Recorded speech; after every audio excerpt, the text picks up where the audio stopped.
Hi, everybody. Welcome. I'm Barry Kostrinsky, president of ATOA, the Artists Talk on Art. The ATOA has been around since 1975, with the longest running dialogue on the visual arts in the United States. As a result of COVID-19, once lockdown came, we went to this format on Zoom. Probably in the next 6 months or 8 months, we will be going back to our location at the First Presbyterian Church at 12 West 12th Street. Until then, we will meet every Monday here as we've been meeting, and we have a long calendar, a long list of talks that are coming. Once we do start up and we have live talks, we will run them side by side because this has given us the opportunity to have speakers talk from Spain, from Italy, from Hawaii, from all over the globe, and also people to come in and listen and share their thoughts. So we're definitely going to keep this format. ATOA is a 501c3. All of our talks are free. If you'd like to contribute, there's information on the website that you can look up, or you can reach out to me. But again, all our talks are free. What we encourage here is what I like to say is opposite of the college crit. We like to make this a warm, friendly environment where you don't have to ask a question, but you can actually make a statement. If you want to say, I love the work, I like the work, any response at all. You do have a chat function where you can type things in. I will read off the chat, but you're totally welcome at any time to unmute yourself and ask a question of one of the participants. Tonight, we've got a special night. Through COVID, we definitely have become, in an odd way, sister organizations with the New York Artists Circle. Not only is Fran Beallor, a board member, become a board member of our group, but many of the artists in New York Artists Circle have been presenting for us and really have been the basis of a lot of our growth in terms of viewership and artists that know about the ATOA. So first, I want to thank New York Artists Circle for that. But then as well, tonight specifically, the show Fragile Earth that Fran Beallor and Barbara Sherman organized for New York Artists Circle, we as the ATOA are using our platform to spread the word, to have a dialogue, to sort of build out the show so we can be additive, and our platform can help the New York Artists Circle and of course the artists who are presenting and sharing their work. We've got 5 artists, Jenna Lash, Eleanor Goldstein, Pauline Galiana, Fran Beallor, and Barbara Sherman presenting. There was another artist, Yana Werwer, was going to present, but because of the holiday today, she wasn't able to make it. So you may have seen some things on Instagram that may have implied that she was here. We're sorry about that. Everybody, feel free to use the chat function. You can put anything in there you like, whether it's information about a show you have coming up, or it's something about your website. Whatever you like to add is fine. If you have an idea for a topic or a talk, or you just would like to participate, reach out to me. We'll make it happen.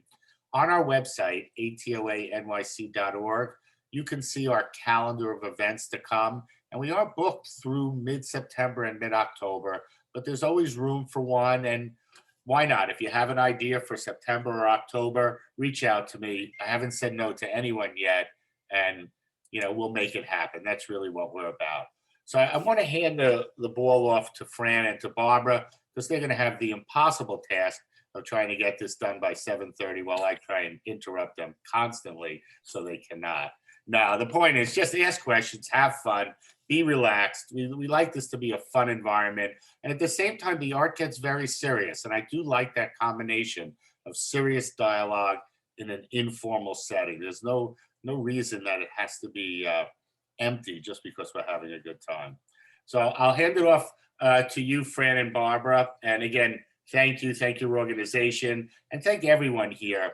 Your most limited commodity is your time. That's your most valuable resource. And by giving some of your time to us tonight and sharing your thoughts, everyone at the ATOA thanks you. There are a lot of board members here. I'm sure they're all thank you and happy. We have a great group of 41. Thank you so much, everybody. And take it away. The first dance number to Fran Beallor. All right, I'm ready to dance. Thank you so much, Barry. And that was a great intro. I really wanted to start off by saying just how much ATOA has personally meant to me throughout this pandemic year. as a really supportive place to meet with fellow artists and discuss our work and our process. It's a very inviting, encouraging, safe environment, and presenting here really helped me get comfortable sharing on Zoom, doing screen shares and online studio visits. And Barry, your generous spirit really sets the tone for the Monday night talks. And it's also an honor to be nominated to the ATOA board. So, you know, like you pointed out, the New York Artist Circle is a lot like ATOA. We're kind of sister organizations. The New York Artist Circle is an organization of artists who came together to support each other. And we set out to dispel the myth that art has to be a competitive, lonely endeavor. We meet monthly to talk about the business of art and share information.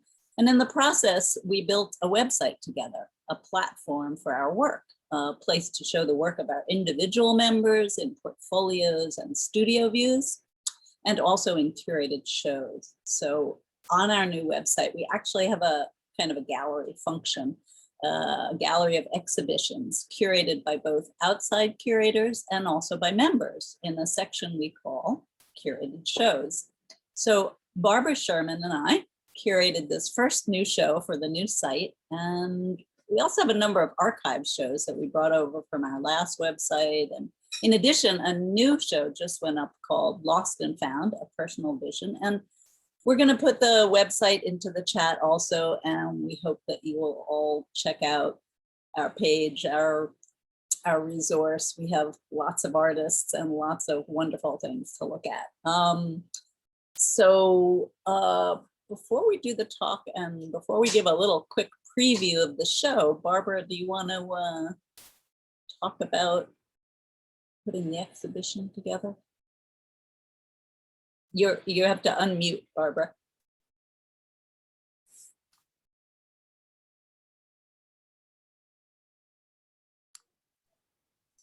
Okay, I'm unmuted. Thank you, Fran, and thank you, Barry. I'm co-chair of Art at First at the First Presbyterian Church, which started out as a program of exhibiting space in our beautiful Great Hall. But then when we couldn't show things on the wall, we moved over to Zoom. So because we're at First Presbyterian Church, where ATOA and the Artist Circle meet, I'd say we're all family. Maybe I'm not a full sisterhood. Maybe I'm like a cousin. Maybe we're cousins. But anyway, thank you very much for having us, Barry, and on with the show. Fantastic. Yeah. I am really pleased to be to have co-curated this show with Barbara. In addition to co-leading the New York Artist Circle, which is such a joy. Okay, so Barry, can I do a screen share? Yeah, okay. Yep, ready. Sure, okay. All right, so what you're looking at now is the New York Artist Circle website. Many of you have seen this before. This is our curated show. I just opened it up right to the show, Fragile Earth, Artists Respond to Climate Change. And when you go to the page, you see our banner and a blurb, and here are thumbnails of all the artwork. And it's nice to look at them this way, but actually today we are going to look at them a little differently. We're gonna open up the slideshow view, and that way we'll be able to see the full image. And while the slideshow is going, I'm just gonna read the material we have online about the show. Okay, so here we go. All right. The Earth is the source of all life and one of our most revered inspirations. It is also under grave threat. The following works represent an artistic call to action from a group of creators who remind of the reverence and awe unique to the planet.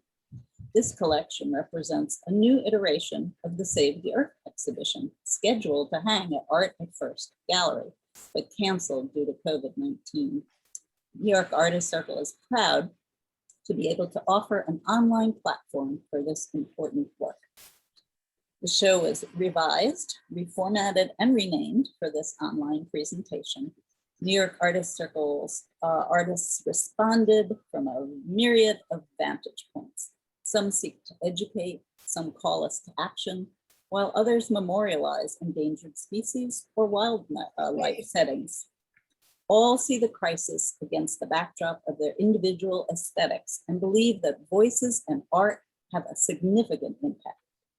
As the work was reviewed, themes emerged: forests in bloom and on fire, glaciers with secret writing and melting majesty, aerial views of threatened vistas, close-ups of endangered animals, birds, and botanicals, moments of nature in the urban environment, things we take for granted.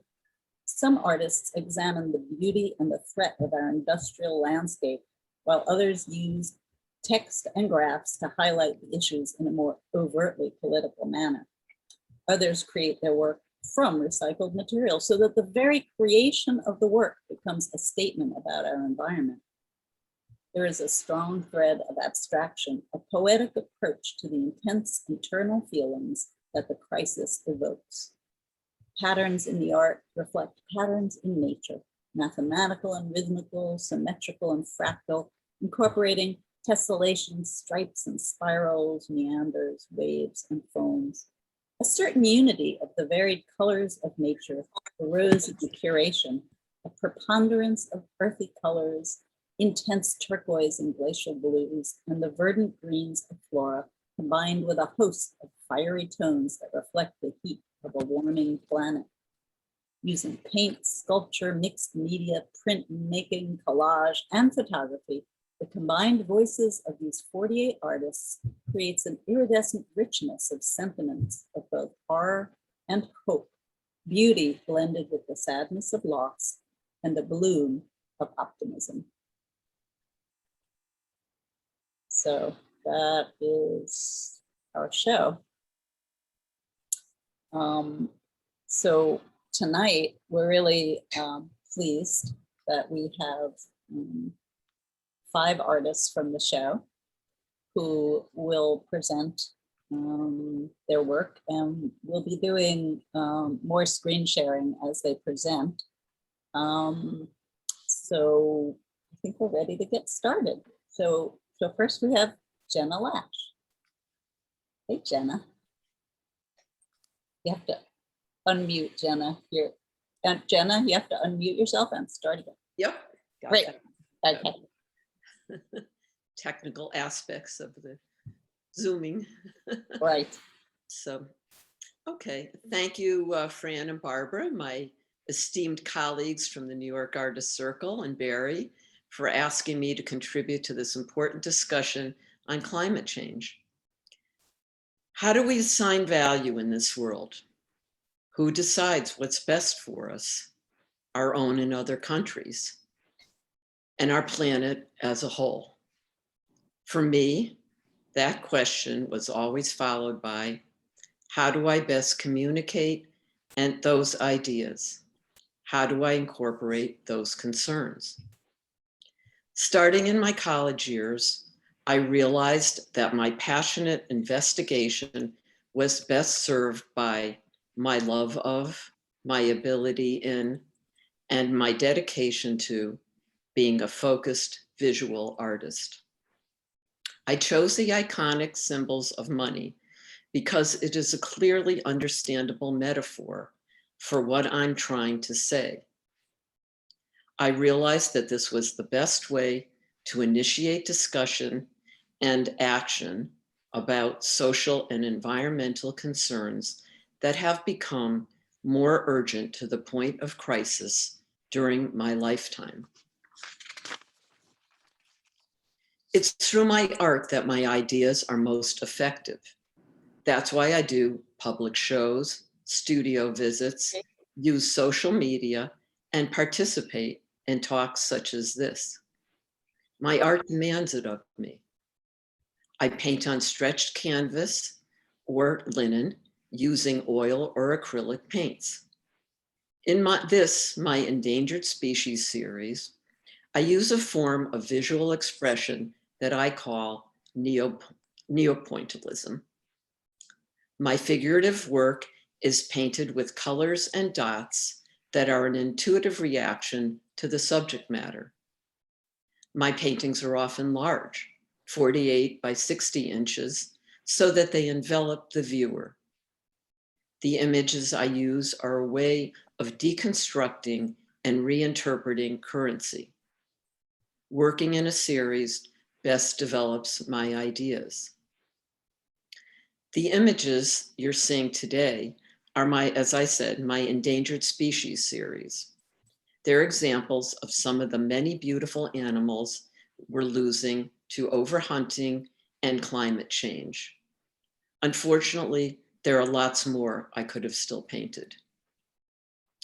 The African elephant, my first painting, is 60 inches by 48 inches, acrylic on linen. It's from the Ugandan 500 shilling note. Elephants are killed just for their tusks, lost to us simply for financial profit. The second painting is of the Tanzanian black rhino from the Tanzanian 5,000 shilling note. It's acrylic on canvas and is 48 by 26 inches. These animals are killed just so their horns can be used as trophies for sexual enhancement. I chose these vivid images of African animals because it's easy to understand what a loss it would be if they were gone. The next painting is of the Tanzanian giraffe. It's from the Tanzanian 500 shilling note. It's acrylic on canvas and is 40 inches by 30 inches. I fell in love with each of these animals as I painted and lived with them, as often happens in my work. The magic power of art constantly reveals, especially to me as an artist, how we're all connected on this planet.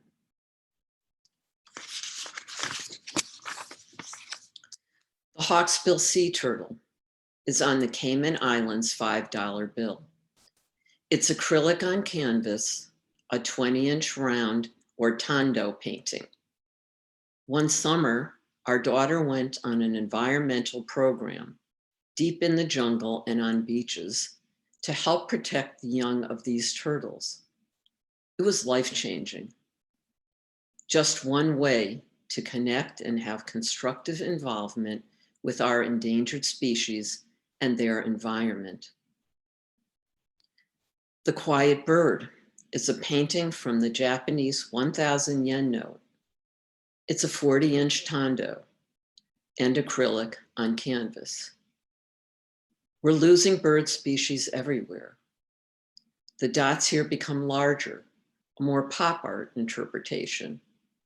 Maybe it's a reflection of my growing concern. The next image I call Tiger, Tiger, Tiger, Tiger. It's an Indian 10 rupee note, a tondo painting that is acrylic on canvas. It's painted with my pop art larger dots that uses the decorative beauty of this currency to envelop and maybe protect the tiger as well as the elephant. The Hawksbill Sea Turtle is on the Cayman Islands $5 bill. Oh, sorry, said that already. Okay. There are so many layers I want my art to convey.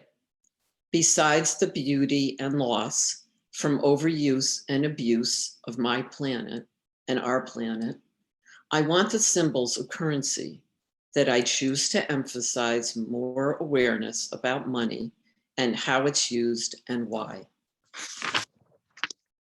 Money continues to be a framework of my exploration of value and values, of the personal versus the public, of the conflicting perspectives and harmony or lack thereof between global society and its environment. As an artist, I want my viewers to consider their money and how they choose to spend it or forgo spending it, and how this goes hand in hand with the worth assigned to individuals, things, societies, and our environment. I believe these questions have always been relevant and are even more so today, as awareness about our fragile earth and ultimately our currency become ever more entwined. Thank you.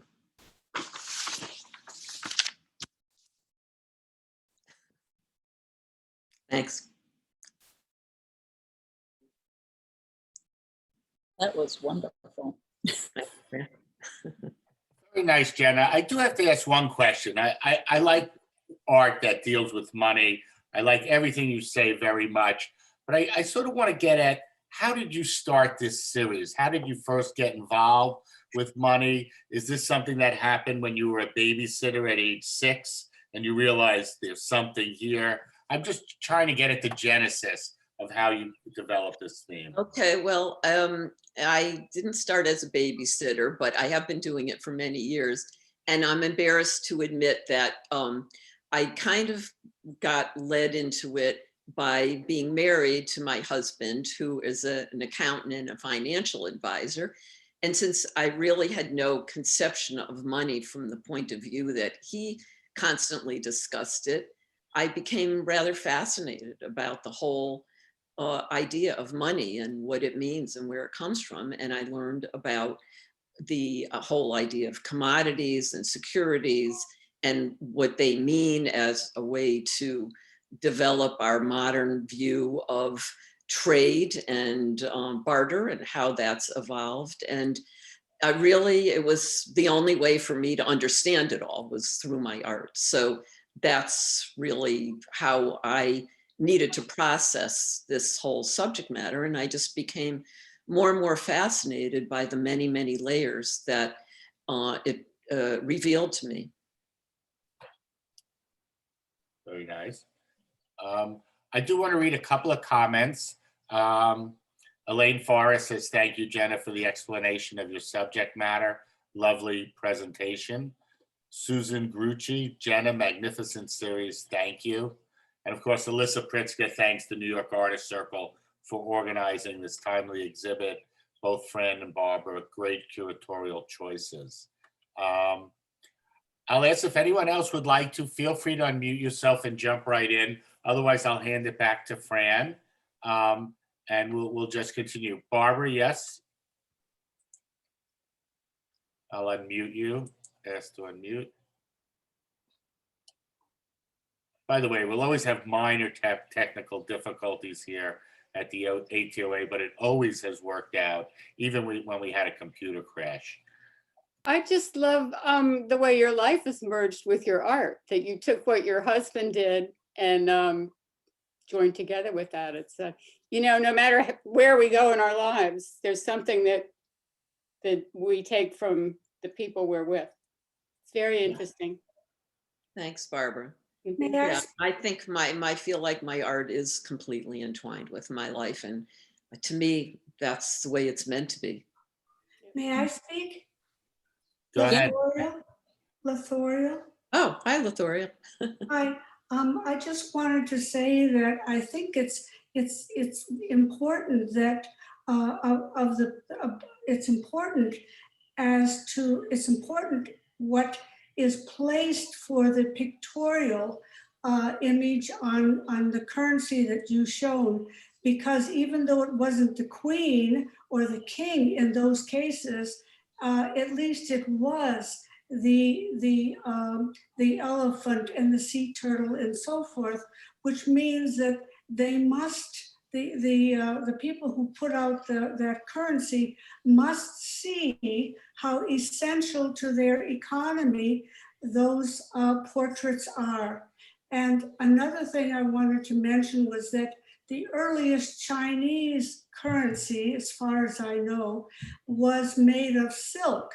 And again, I think that it shows a reckoning and a a contentment and an acceptance of who and what really matters, whether they, I don't know. I don't think it's a coincidence that the hippo and the elephant are on the currency. I'd like to think that's true. They put on their money, what's important to them. I would like to say something to Jenna that the topic of money and, you know, the extinction of animals is totally related with money.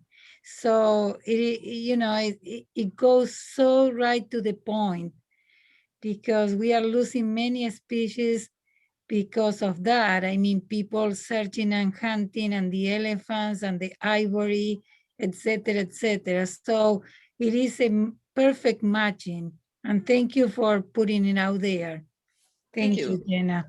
I think I appreciate that. Thank you. Yes, there's lots of levels to this, and lots of interrelations, which is why I've continued to wanted to explore it. I like that you chose, this is Eileen, that Okay. you chose pointillism, that it goes with money, that all those little dots become money. Do you know what I mean? Yeah, I do. I mean, there is that physical aspect of it that I think is related to that, although my reason for choosing the dots is still kind of a mystery to me. That's just something that evolved, and I kept trying to push it away and it kept coming back. So I finally learned to just accept it as part of who I am for whatever reason. I would also like to point out, oh, yes, Leah Yes, Pollard. Yeah, wonderful, Jenna. 2 questions. First, about the work. Are those the words that appear on the bill, or did you invent the language on the images? No, those are I use the text or partial images of text as they are on the bills, because I want the awareness that there are bills. I want that to be. The format is, what I portray. yeah, if you travel the world, you have a drawer with all kinds of leftover money for sure. Well, my joke is that everyone loves to give me money. And the second thing, I'm a member of the New York Artist Circle as well. And for those viewers who are not, I would love to point out that the show is very tightly curated. The membership is approximately 600 artists. And so when you make a selection this tight, you know you're really going for what is on point with the theme of the show. Thank you, Leah. Can I just say, I just want to say, Jenna, when you talk about the dots, this is Barbara Loveliner talking.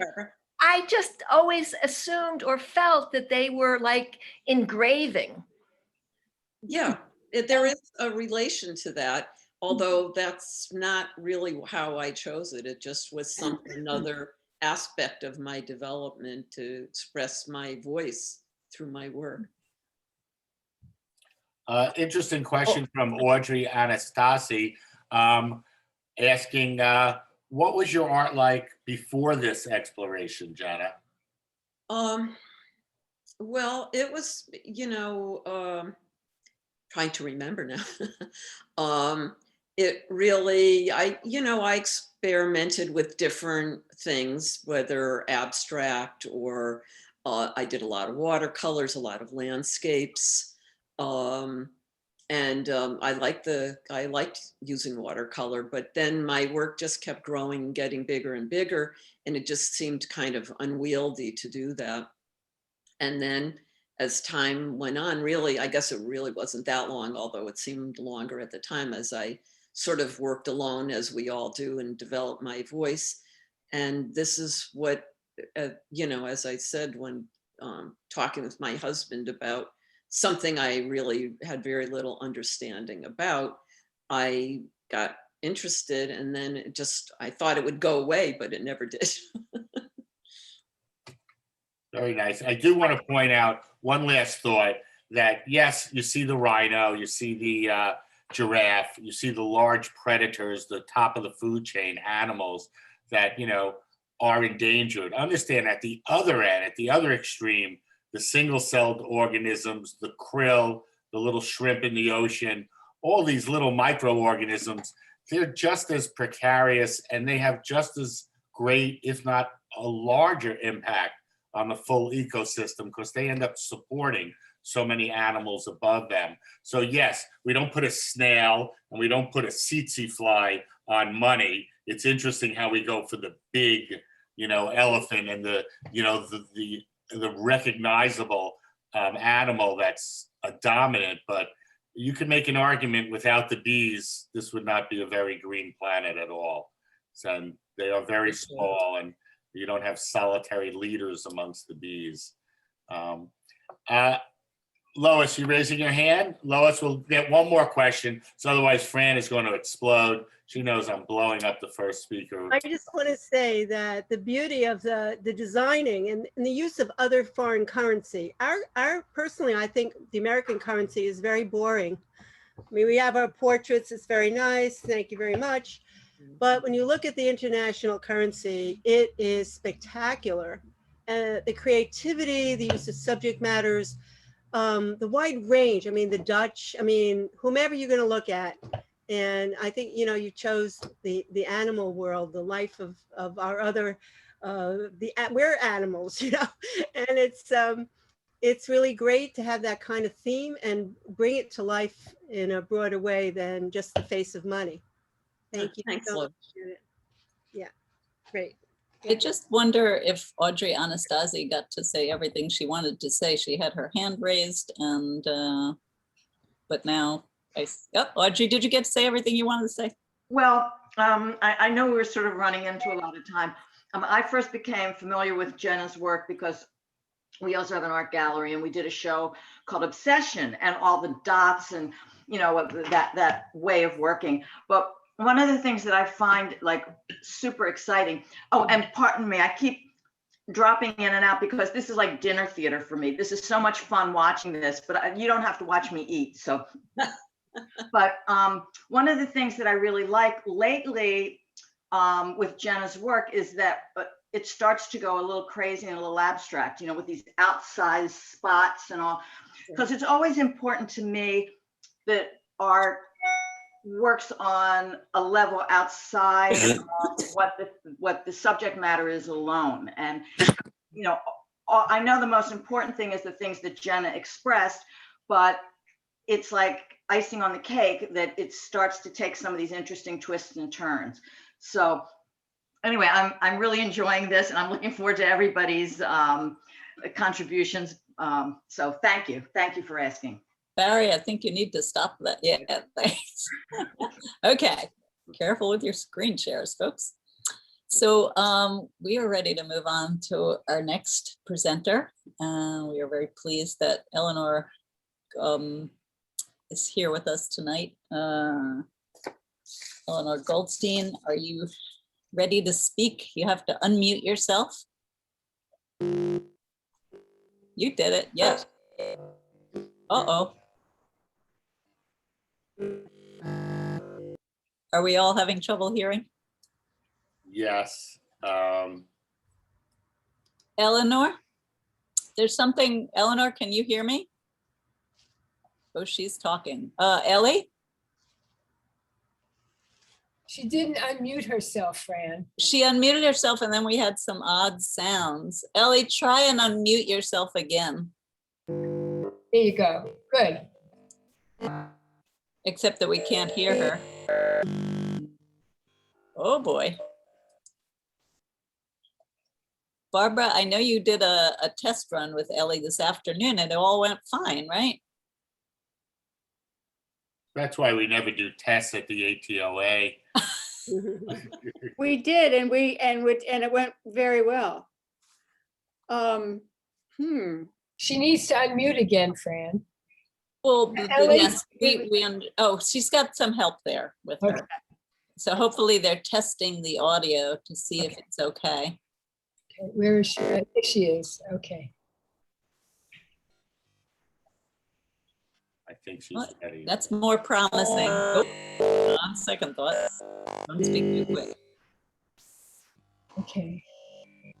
Aw. It says Callie on the screen, correct? Yes, Callie.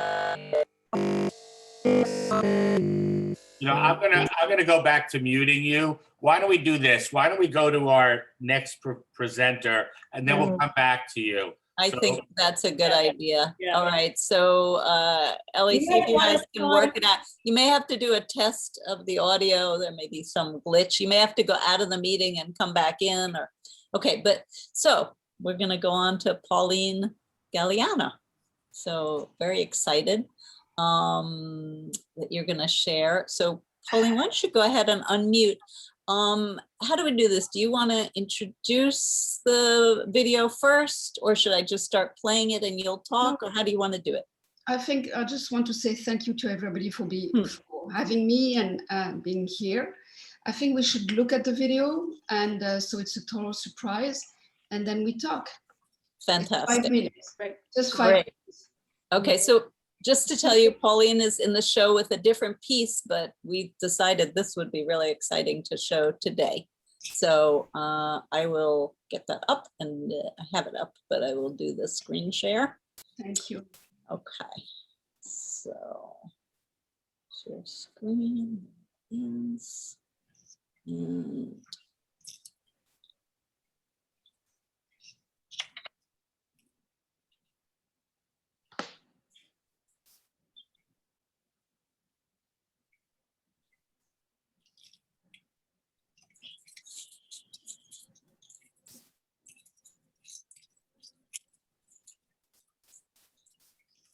I think you're missing the sound.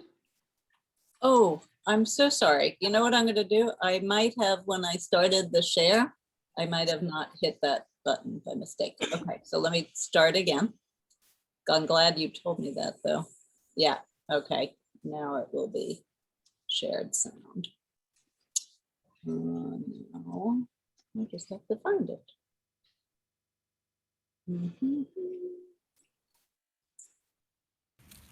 Okay. There, I'm going to go back to the beginning. Okay. Can we hear now? Yes, perfect. Thank you. Can you hear now, Fran? Yes. Oh, my daughter saved us. I'll wait my turn, please. Okay. This is good.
Wow.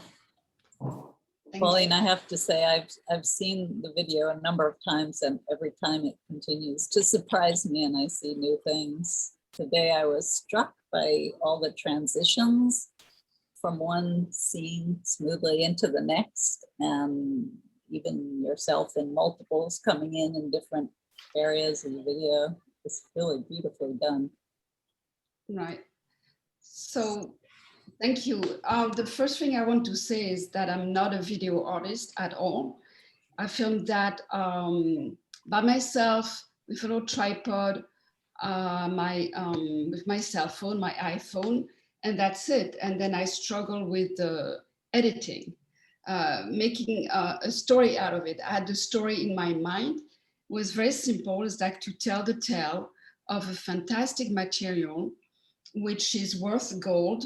Like, you know, alchemists would try to find a formula to produce gold, but actually the plastic is like gold because you make plastic out of nothing. It's very cheap to make and it never ends, it never dies on top of it.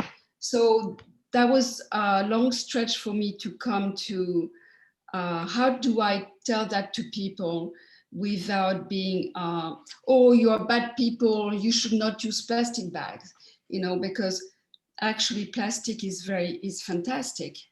It's an amazing product and we need plastic for all the medical tools, syringes, millions of things, but we don't need it to carry our groceries or for many other things, or to have, you know, pre-cut melon or things like that. So I wanted to not make, I wanted to go, the first idea was to go out in schools and show a fun tale. So suddenly, because I'm a kind of what I call micro activist, I try to recycle every day, but it's not enough. We have to tell people that throwing away is not enough. Throwing away properly is not enough. We have to look at these things, at these materials which destroy Earth, like they are very precious. So then came to mind the idea of the quilt, which is always like, you know, out of poverty and out of respect for everything, you would reuse old clothes and make it into blankets, quilts. So that's the same idea. And now people do quilts, they buy new fabric. So we lost that culture of I mean, upcycle, recycling, all these things are always have been around. And a lot of artists use recycled material, but that's not enough. We have to think about how we can use it, not just as artists, but as people in our daily lives. So that's why it's a tale. You can use those plastic bags and it can be, it's anything. It's tablecloth, it's a picnic blanket.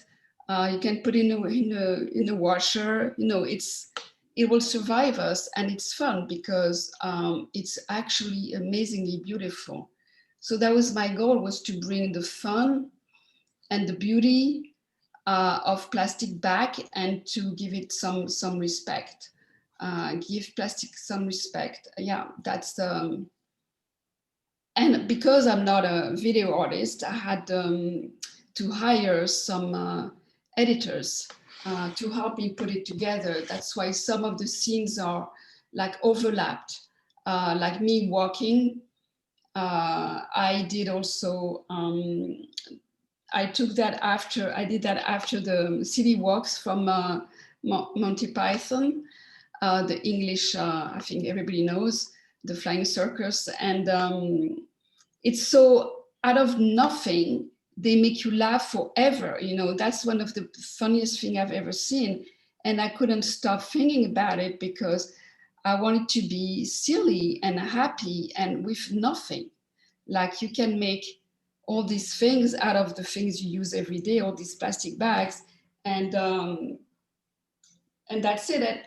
And the other thing as an artist, I wanted to say is, what do we do? Nobody's going to buy the art piece I made for the video. So the video is much more important. But because nobody is going to buy really something made out of plastic or made out of recycle. People say, collectors say, oh, but it's recycled, it didn't cost anything in the material, why should I pay so much for an art piece? No, we enter another subject matter here. But the beauty in plastic was really what you want to do with it, not just as an artist. But the artist, the role of the artist is to bring these things alive to people and say, oh, you think you could do that because it's just plastic? Okay, great, go ahead, do it yourself. So that was just my first goal, because I wanted to share that video and go around in schools and just, have fun and talk to the kids and say, listen, what can we do? Maybe that would have been an introduction to workshop. And I know that Barbara Dublino is here. She does these sculptures with plastic and things, and she does workshops with recycled material. And that's it. Basically, it's more about education than making an art piece. Wonderful. Thank you. Thank you. Thank you. Yeah. I'd just like to read one of the notes. Jenna Lash says, beautiful video that visually explains your ideas. Thank you. Fran Beallor says, I am taken with the quilt way of looking at recycling. And it almost made me think of the AIDS quilt, just seeing a quilt that's stitched together. That's such a strong image from, I think, the 80s. It used to be a way of reusing, and now we buy new fabrics to make them. What a comment on modern consumer culture. Suzanne Grucci says, Pauline, what a great way to bring this important message simply out and to help bring home the data about the plastics.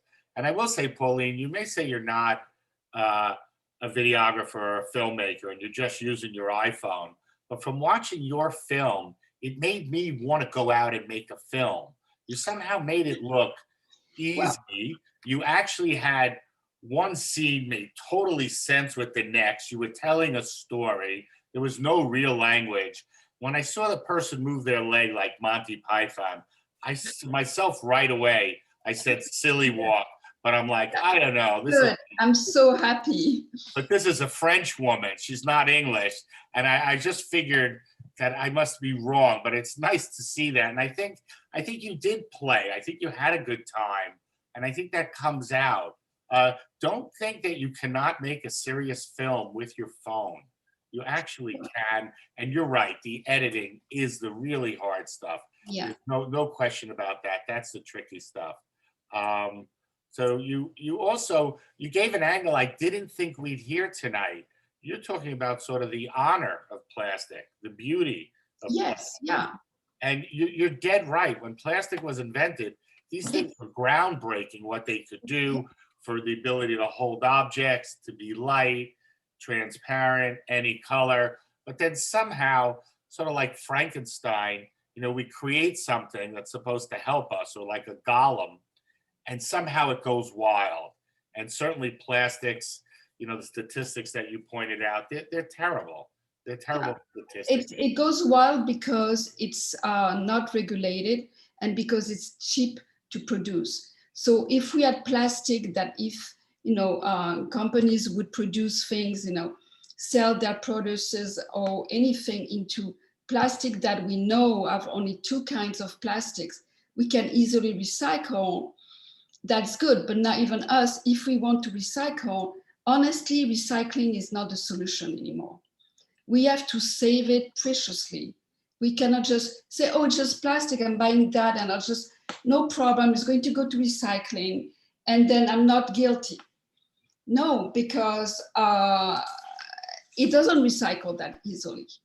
And where I filmed the film, and Barbara was here, who lives in this little lovely place in New Hampshire, she knows very well that the rules, the regulation for plastic recycling is very narrow in that place. We can recycle only the milk bottles, basically. So because they don't have the money and the facilities to actually recycling those materials, so it costs so much money to recycle. So first thing to do is to either not get it, buy it, or reuse it, or just be a real, activist and I don't know, kick and scream loud and do something. That's a good beginning. I do want to point out a comment. Leah Poller says, beautifully presented, lyrical and tragic together. Very nicely said, Leah. Barbara Arnold, the juxtaposition of the plastic in a beautiful natural setting is very thought-provoking. I have to ask you, where was that shot, Pauline?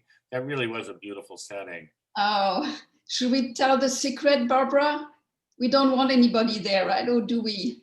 It's a lovely place in New Hampshire. It's called Randolph. And it's north of the presidential ranch.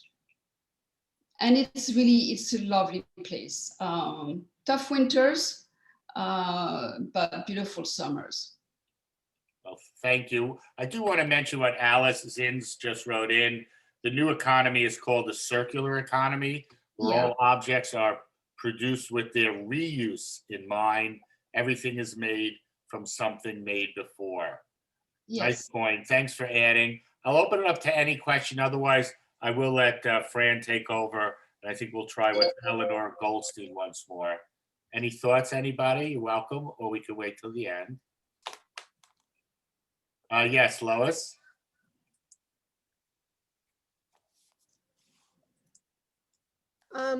I think that the big people who are responsible are corporations. All the corporations using plastic, making plastic, they distribute, and we have to reach them. And Pauline, you should show your work. That's the audience that would change things on a big macro level, I think. That's my comment. Thank you so much. It's about education, really. But I think the recycling process is much more complex than what we think. And because we can put it in recycling bin, we are not responsible anymore. So it is a very tricky problem between the big corporations who have the means to choose the right plastic or not plastic to be recycled, right. And us also, because it is so convenient. There's no question. That's what it is precious. Barbara? Okay, Barry and Fran, we have 29 minutes to go and 3 speakers. We are ready to move on. And I think Eleanor, Ellie, are you ready? That was Pauline. That was thank you, everybody. Oh dear. Well, in the meantime, I would like to say that it's never enough to be reminded about all the recycling, reusing, and it's great to be reminded to all of us. Thank you, Pauline. Thank you. It's true. It's true. Oh, Ellie, we're still having that sound problem. Is your daughter there with you? When you're on a Zoom call, never have anybody who's not under 30 not in the room. It sounds like an MRI. It does. I'm going to recommend that we move forward because I got a feeling something's not plugged in all the way. That's what it sounds like there. So Eleanor, if you can have your daughter help you out, I think it's best if we move on to Fran. I do want to remind everyone this is Artist Talk on Art. We meet every Monday like this. You can see our calendar to see what's coming. If you like what you see, spread the word. Come again. You can contribute through our website. We're a 501c3. And thanks for coming. Fran, go ahead, and then we'll try her back at the end, I think. Okay. All right. I just had to set my screen ahead now for myself. Okay, so I will present next, and I'm going to share the screen. Screen. Okay.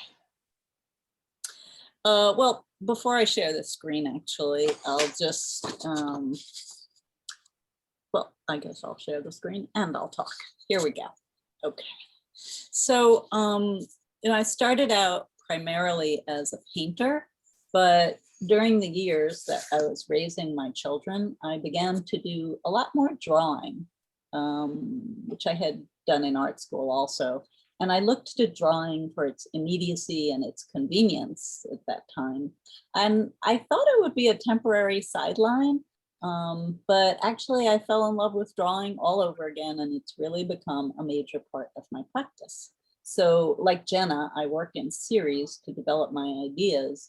And looking back, I realized that all my drawing series relate to environmental concerns. I worry about the world that we are leaving for our children. So I'm going to show you works from a few different series. And the first is my Ugly Fruit series. And this started with trips to the farmer's market near my children's elementary school. I became fascinated with heirloom tomatoes. Uh-oh. I'll get that. I'll get that. Okay. I became fascinated. Oh dear. I got it. Thank you.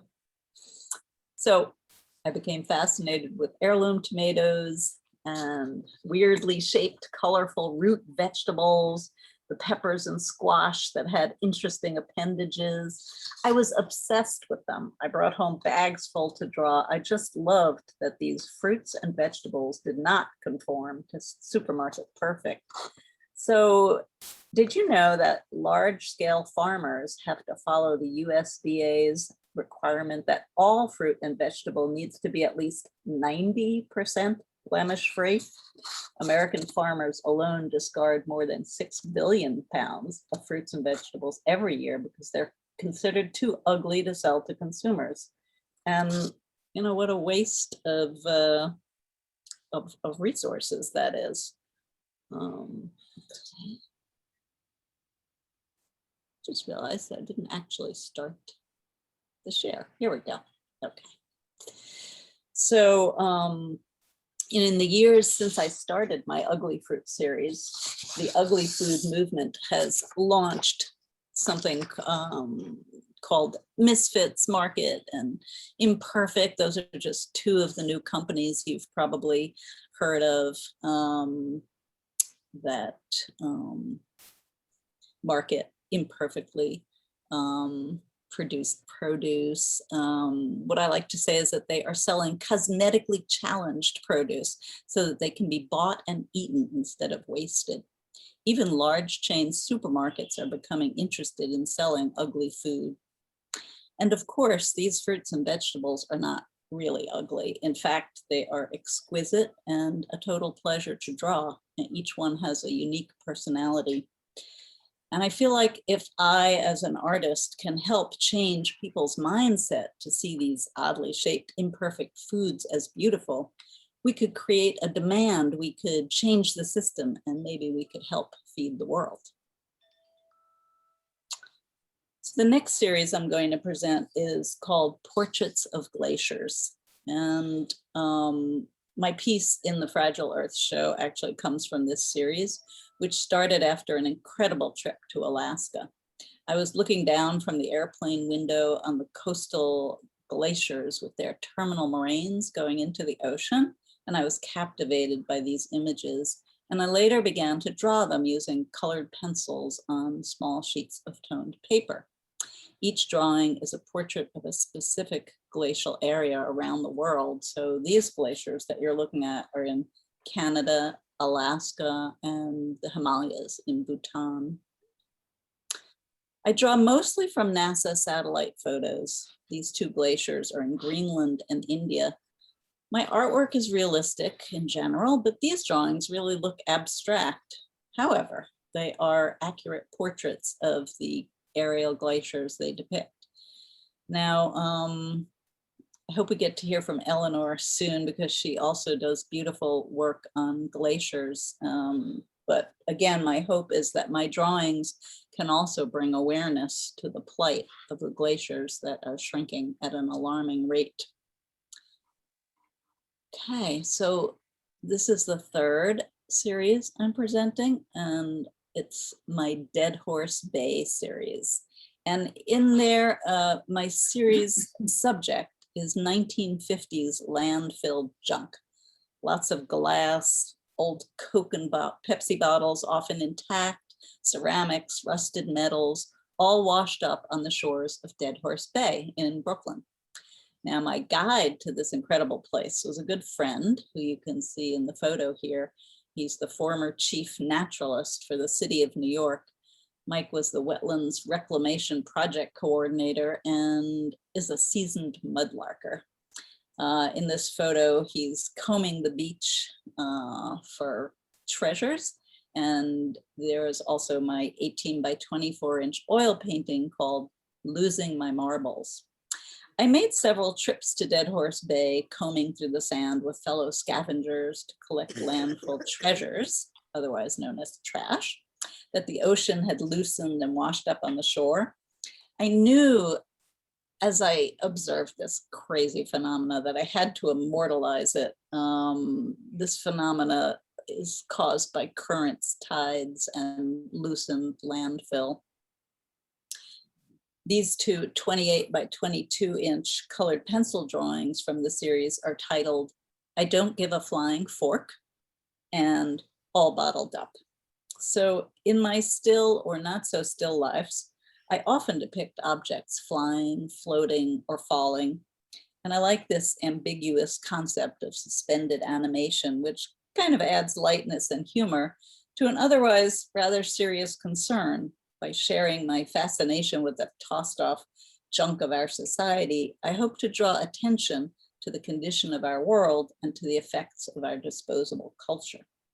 So Barbara is going to speak more about the effects of trash on the ocean and wildlife, but I am concerned about the level of junk we create, as Pauline was beautifully talking about in her presentation.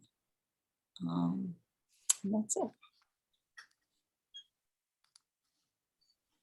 Thank you. Thank you, Fran. Very nice the way you sort of tied it together to the other presenters who spoke and those that are going to come. Very nice. I'll open it up for some quick thoughts, or then we'll just move over to Barbara. Someone asks in the chat, what is my media? And in these drawings, they are done with colored pencil, mostly on toned paper. I did have one oil painting in there, and that was an oil painting done on board. But I loved, so especially, you know, as a young mother or a mother of young children, I should say, I had suddenly found myself a little less time on my hands. And so drawing became a wonderful resource for its immediacy. And it's allowing me to be more spontaneous and to get things done quicker. And I think having children really made me focus a lot more on these issues as I thought about the kind of world we leave for our children, you know. So those really combined in the work. I would be amiss if I didn't mention, Fran, the first images you showed of those 3 heirloom tomatoes, those are just beautiful. I am not a big fan of subject matter and background and just central object, but I could look at those paintings for a while. And you really, you know, your strong skill comes out, but also your appreciation for the beauty of those sort of irregular objects and capturing all those curves and different forms. You really make them look beautiful. You know, it almost makes me think you could make a book, Ugly Fruit, and you could use your ugly fruit, of course, you know, sort of like the Misfit Island from Rudolph the Red-Nosed Reindeer. You know, Barry, a friend of mine did make a book called How Are You Peeling?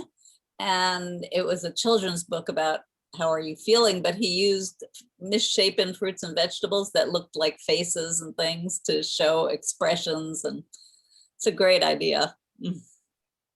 But beautiful painting. And also the other one with the marbles, you know, it's obvious when an artist is doing that, you're sort of showing us your skills. You're showing us how you can do these marbles. You got marbles sort of in a jar. It's really much very like old school painters, whether they're doing fur or they're doing reflections in metals, they're showing you their ability to paint. And I've got nothing against that. And I think, you stand up very well and you show your ability, but of course it's set in the context of the statement that you want to make. So nicely done, Fran. Thank you. Barbara, you have 13 minutes, 14 seconds, and 2.5 microns. There's a quick question from Mara saying, how do you get each marble the same size? Well, there's the skill. Right? There's your skill. I'm telling you, after I finished those marbles, I thought, why did I think this was a good idea to draw a bottle full of marbles? It had its moments, but in the end, it was worth it. Yeah, very much so. Someone else asked the size of some of my images. So I'd just say that the fruits and vegetables varied from rather small, like 9x12 to maybe 28x22. The glacier drawings are all small. I look forward to enlarging them at some point. Yeah, so thank you all for your comments. What a great topic, the ugly fruits. I want to, just to put it out there, it's so true about the market and to learn all of these economic situations, it's just fabulous. Mm-hmm. I love your observation, Fran. Thank you so much. Thank you. When I started them, there was no ugly fruit movement. That started afterwards. So I was so overjoyed to see that. You helped to start it. I hope so. You did. You did. Yes. So it seems like Ellie may still be having problem with the sound quality. She is. I recommend we go to Barbara, and then at the end, we'll try and have Eleanor do it. And worst comes to worst, it'll just be like Devo or some contemporary rock band. Putting out sound. If her sound doesn't come through, she's gonna hold up the cards. But I can always show her work, and we could show it. Yeah, we'll do it like that. Let's go to Barbara though, and then we'll come back. All right. Okay. Okay, so I'm going to show the screen again. And I will say, Leah Poller says the air surrounding each object is breathtaking in your work, Fran. And you create a stillness in there, and yet an importance of that sort of empty space. Thank you, Barry. Aviva Dorfman, beautiful as ever, Fran. Okay. All right, and here's Barbara Sherman's work. I really love birds, particularly penguins, pelicans. They have inspired me all my drawing life. I think they have enormous character. Their feathers gave me wonderful drawing exercises to build up my skill. I'm grateful to them in real life.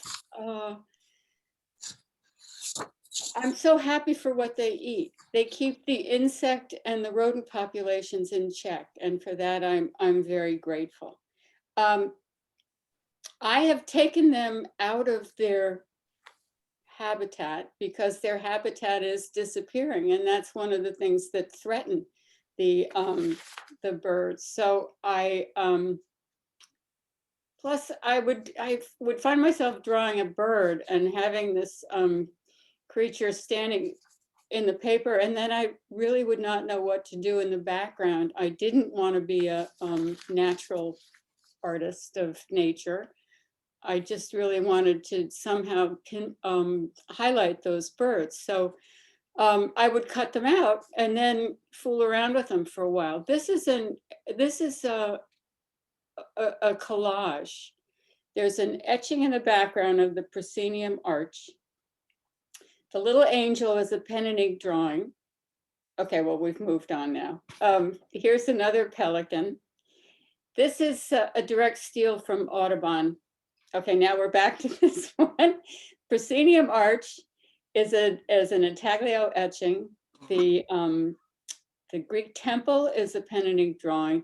The trees and the water are rolled color etchings. They embossed, etched deeply into the etching plate and rolled color on top. So I did all of these things separately, and they kind of fell together in my, as I was working.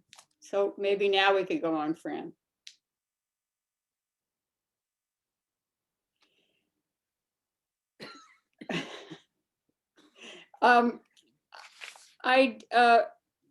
What was I going to say? I worry about their habitat. Again, here's some, this pelican sat in my drawer for a long time, and then I finally gave him a stage. This yellow intaglio stage. And the other one, the table I worked on for a long time, and I loved that curve of the table and the curtain, but I had no idea what I was going to do with it. That gray empty window just sat there. And so I put it away in my flat file. And then I did the bird, the pelican, and who was also a steal from Audubon. And he sat in my drawer for a long time. And then one day I was cleaning out my flat files and sorting things, and they really just fell together. And I said, Eureka, this is it. And it's one of my favorite pieces. One of the things that really worries me about the birds, and I second Pauline, it's plastic. And the fact that we created something that will last forever and then use it to use once and throw away is lunacy. And the only reason we do it that way is that it's cheap for that moment. So we are tying everything together to thinking about spending money the way Jenna spoke. I have been haunted by pictures of dead birds with bellies filled with plastic crap that they can't digest, they can't fly anymore, it kills them.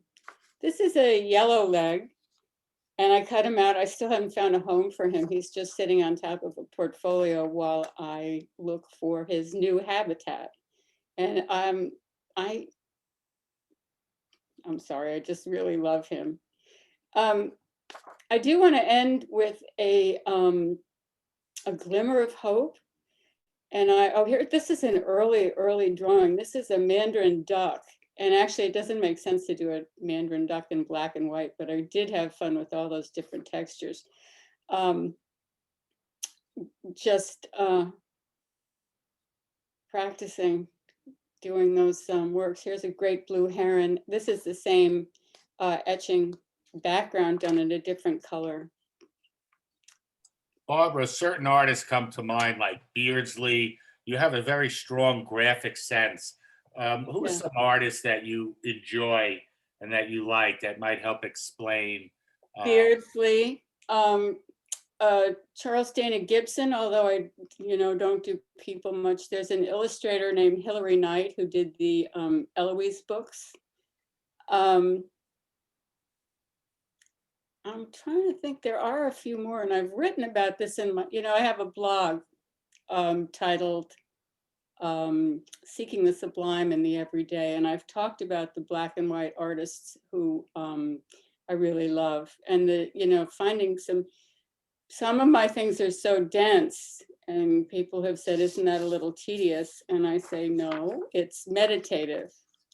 And sitting there with the connection between my left hand, my eye, and my brain is kind of mesmerizing.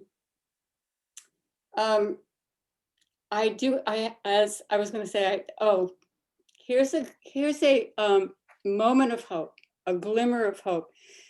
These are nesting osprey who built a nest near my grandmother's home in Sag Harbor. We almost lost all the birds due to DDT, but thanks to science and Rachel Carson, we banned DDT and we saved them for that moment. Now there's a bill going through the New York State Senate. It's titled S1185. It's sponsored by State Senator Ted Kaczynski. I think that may be the name of the Unabomber, but I'm not sure, but he's but this is a good Ted Kaczynski. It's called, I've lost my train of thought. It's called extended production responsibility. In other words, it will call upon the producers and the manufacturers to contribute to the cost of recycling this material. So if they have to start thinking about beyond just the initial cost of building, of making this stuff, maybe they'll start thinking of things to make with plastic that don't have to be thrown away. It may be too late, but every little bit helps. So I really beg you to Google S1185. I'm going to put it in the chat, and call your state senator and say, this is a really good idea. Let's do something about the plastic before it's too late. So thank you very much. Thank you, Barbara. That was wonderful. Are you going to put that information into I am. Excellent. Excellent. The sort of a red pelican or red herring in the room is, Barbara, why pelicans? How did you get involved? What's, I guess, your earliest recollection of working, and how did you, I mean, they are beautiful birds. They are fascinating. I'm just curious how you came to pelicans. My grandmother used to tell this poem. She was a very strict, staid church lady. She'd say, a funny old bird is the pelican. His beak can hold more than his belly can. But I don't know how and she would never say hell. So the pelican started out early on in my head, but my parents used to live in Naples, Florida. So we'd go down to the dock and just watch them, and walking around, they're so funny. They kind of waddle, but then in flight, they're gorgeous. And you see one dive to the water to catch a fish. They just, they kind of have everything for me. I read somebody said about Audubon's white pelican that he looks like a politician. I think that all the birds have a lot of character, that it makes them fun for me to watch and to draw. So the pelican. Oh, I'm a church lady, and the pelican is a symbol for Christ.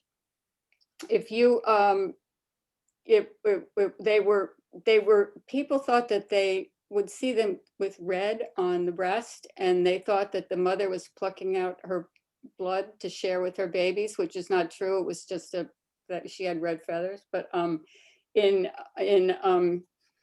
ancient cemeteries, you'll often see you'll see statues of pelicans on grave sites. So that's another tie-in for me. Interesting. Mm-hmm. Very nice. I will say your drawing that you did, and the sort of play of textures in the feathers was really beautiful. Really was. Thank you. Just Thank for you very drawing. much. Some other thoughts? Yeah, it reminds me, one of the picture at least reminded me incredible much of illuminations, because in the illuminations, the old illuminations, they have a lot of pelicans and flamingos, these huge birds, and then you have the decorative edge around it. So are you looking at them sometimes or not? Yeah, definitely. You do, right? Mm-hmm. That's what I thought. Yeah, very beautiful. I love those two illuminations. I think we are going to try and get Eleanor Goldstein, but I'm thinking, Fran, best is maybe for you to just share her stuff. I'm pretty sure when she tries to speak, we're going to have that audio problem, and then maybe just you, Fran, and Barbara could discuss her work for her. Okay. Yeah. Sure. Yeah. Ellie, do you want to try one more time? Let's see what happens. Says host is bring your sign up so we can read it. Says host, pull it up, go up, straight up. She's saying up. muting. She's saying the host is muting. Yeah, no, I muted you when you had the problem. Now I'm asking you to unmute. Try and unmute now. Oh, yeah, that's not working. That's not working out. Okay. All right, so I've muted her. Okay. So let's, Fran and Barbara, go ahead if you don't mind, present for her. Sure. And I would say, if you like, Eleanor, use the chat function to type anything you like into the chat. And so we'll sort of bypass the audio problem. Right. And Fran and Barbara will show for you. Again, thank you everybody for coming. We have an interesting talk next Monday as well. Just about every Monday, we get a nice, interesting, diverse group. Remember, if you want to present or talk, just reach out to me. We'll make it happen. We are pretty booked through mid-September and mid-October. A lot of you have reached out with ideas, which is nice. And keep in mind, all of our talks end up on our YouTube channel, and you can see the links. The links are on our website for our YouTube channel, and then you can see all the talks, this being our 57th. They are up there. So when you have a free 112 hours. Wow. Is it that many? Just 112? Yeah, well, you could do it 100 hours, round it off. Amazing. All right, I'm just getting set up here. Okay. Alyssa Pritzker did say, terrific, Barbara. Thanks for mentioning not tossing out plastic bags. Yvonne Lamar Rogers, gorgeous work, Barbara. And so nice to see everybody contributing positive thoughts. As artists, we often don't get to hear feedback. And I think a big part of this group is about people saying nice things to artists about their work. That ends up propelling artists to be a little bit more positive, to have some reinforcement, and to create more work. So thank you all for your thoughts. Okay, so I am going to share the screen and we'll show some of Ellie's work. So Barbara, are you ready to tag team with me? Yes, I am. Great. So is everybody seeing the image? Great, perfect. Yep. Okay, so I'm just gonna start by sharing this first image, and I will read, I got up Ellie's statement from our show. Every artist contributed a statement about their work. So Night Shadows 2 is from a larger series entitled Requiem, which honors the haunting beauty of Greenland's awe-inspiring ice skates that are now imperiled by climate change. I use watercolor because it is as responsive and moving as these majestic subjects. Requiem is a statement of sorrow. So in Ellie's work, she is talking about the beauty of the glaciers and how we're losing them. And Ellie has spent time in Greenland.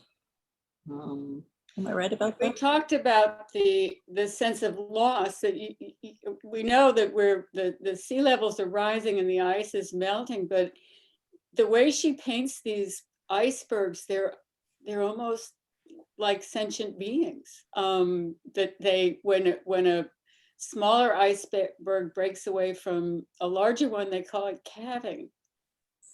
The way it's almost as if the larger one were giving birth. It's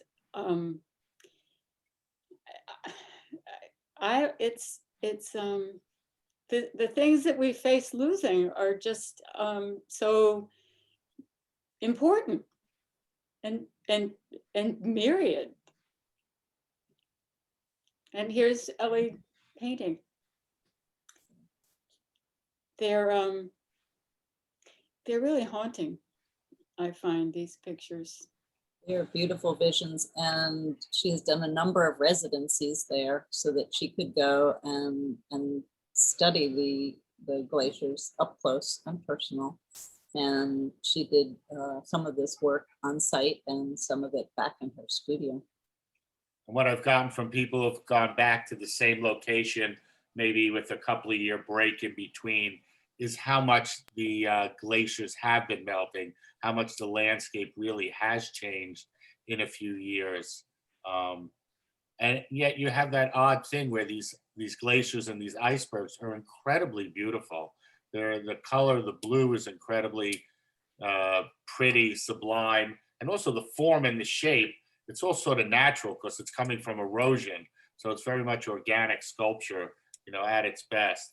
And when Eleanor goes out there, she is performing the role of an archivist by drawing and photographing and capturing what may not be there. We take it for granted. What we have in front of us today is there tomorrow. But I think what unifies this group is that you're aware that we're on a fragile balance, a precarious balance here.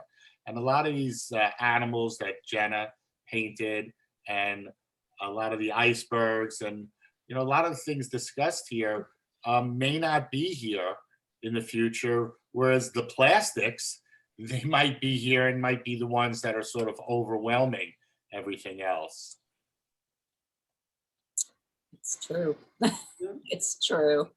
We'll have a nice coating of, what do we call this? The Plasticine era?